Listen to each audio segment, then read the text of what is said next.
how to type Enye in Canva. So first, open up Canva and then just open up a blank canvas here. So if you want to type Enye, you can just, of course, make sure that you have a text box like this one.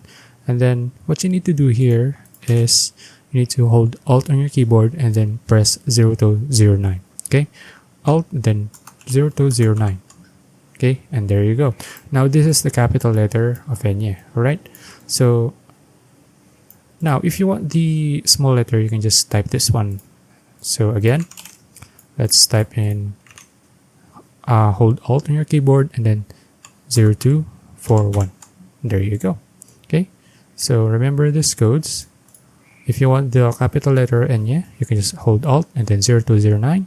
And then if you want the small letter Enye, you can just hold Alt and then 0241. Okay, so that's it. If you found this video useful, please like and subscribe for more videos like this. See you in the next one.